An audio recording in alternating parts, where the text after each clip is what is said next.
একসময় বাংলাদেশের চলচ্চিত্র শিল্প যেন অন্ধকারে হারিয়ে যাচ্ছিল। প্রেক্ষাগৃহে দর্শক নেই, গল্পের মান নিয়ে প্রশ্ন, প্রযুক্তিতে পিছিয়ে পড়া, সব মিলিয়ে এক হতাশার সময়।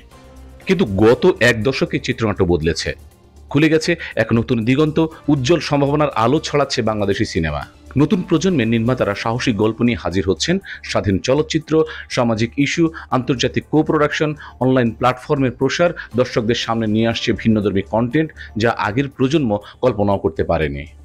প্রযুক্তিতেও এসেছে বিপ্লব। ডিজিটাল সিনেমাটোগ্রাফি, উন্নত সাউন্ড ডিজাইন, ভিএফএক্স সবই এখন বাংলাদেশের চলচ্চিত্রে।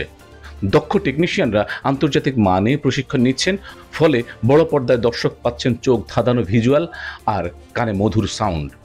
আন্তর্জাতিক মঞ্চে বাংলাদেশের উপস্থিতি এখন চোখে পড়ার মতো।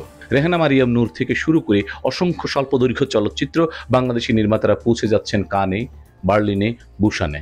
এই স্বীকৃতি শুধু গৌরবেরই নয়, বিদেশি বিনিয়োগেরও পথ খুলে দিচ্ছে। দেশের ভেতরেও আসছে পরিবর্তন।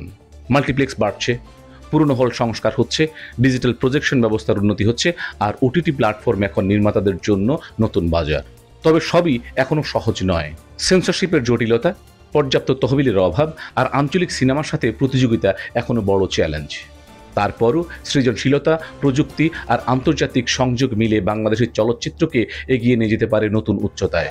তরুণ নির্মাতা, দক্ষ টেকনিশিয়ান আর সচেতন দর্শক সবাই মিলে গড়ে তুলতে পারে এক উজ্জ্বল ভবিষ্যৎ। বাংলাদেশি চলচ্চিত্রের নতুন যাত্রা আমাদের সবার, কারণ সিনেমা শুধু বিনোদন নয়, এটি আমাদের সংস্কৃতি, আমাদের গল্প, আমাদের পরিচয়। ধন্যবাদ সবাইকে। Subscribe now for daily news and updates.